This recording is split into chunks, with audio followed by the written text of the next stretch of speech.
Looting was the first issue, and burned homes were left largely unattended. Since a lot of rebuilding has gotten underway, it seems more strategic burglars are coming into the scene and jumping on the opportunity to capitalize on their misfortune.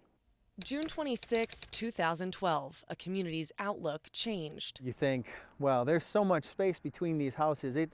Fire can't reach these homes, and we saw how fast it happened. John lives near the fire line, just east of Flying W Ranch Road. It was a little frightening when the evacuation started again and people looked and that fire was right there. His family and house got out with just some smoke damage and a burned backyard. But after the fire was contained, he realized no one's homes were truly safe. With all the construction going on here, and people trying to deal with the insurance claims and getting their lives back together, a rash of burglaries began, and that created a new stress in the area. December 2012, John's outlook changed. There was a witness that saw a white pickup truck in our yard, and the white pickup truck had magnets on the side, so it looked like a common construction vehicle that we see in the area with all the new home construction going on. Construction trucks are a dime a dozen in the foothills of the Waldo Canyon burn scar.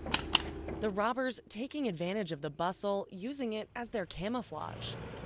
In the neighborhood, I'm afraid that we've all come desensitized to the amount of construction and vehicles in the area. That's how John's property has been hit twice. Neighbors had alerted us that things were opened up at the house, and it was 9:30 in the morning on a Tuesday. The community affected by this fire feels they've had to take matters into their own hands, always on edge, always on the lookout for out-of-the-ordinary events. The police are not able to show up fast enough, so the chances of catching a burglar are much better by you or your neighbors. John says there was so much attention to looting and robberies in the aftermath of the fire, and he's right. It was such a big talking point then. 85 burglaries. Vandals rather than flames. Burglarized.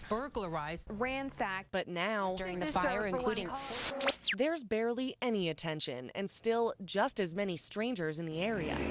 Some might say, call 911, get a security system. That'll solve this issue. But the tragedy this community suffered doesn't put them any higher on the priority list for police attention. It's kind of tough to tell a citizen, if you've lost a bike, that may not be as important as a home being broken into or an accident on I-25. And what we try to do is service people the best way we can, but let's face it, we handle the calls one at a time as they come in. We spoke with Colorado Springs police, who say there are dozens of cases just like John's. The disheartening thing is, if there's not any information for officers to follow up, that case may not be worked for several months, if ever. So what can be done to bring the burglaries to people's minds and the burglars themselves to justice? A lot of times people say, well, it's kind of a nuisance and I don't want to call the police and they're understaffed. We would much rather be called than have to respond later to a home that's been burglarized. Howard says the community is key, but only if they're quick to call out a questionable situation. Don't wait before they call us.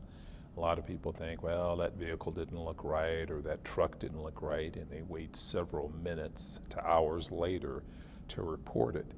By that time, the person's long gone. Howard added the number of burglaries has slowed in the last few months, only 3 or 4 in the areas damaged by the fire since December. And just because they're not as often as more people move back in, everyone should remain vigilant and watch over their neighbors.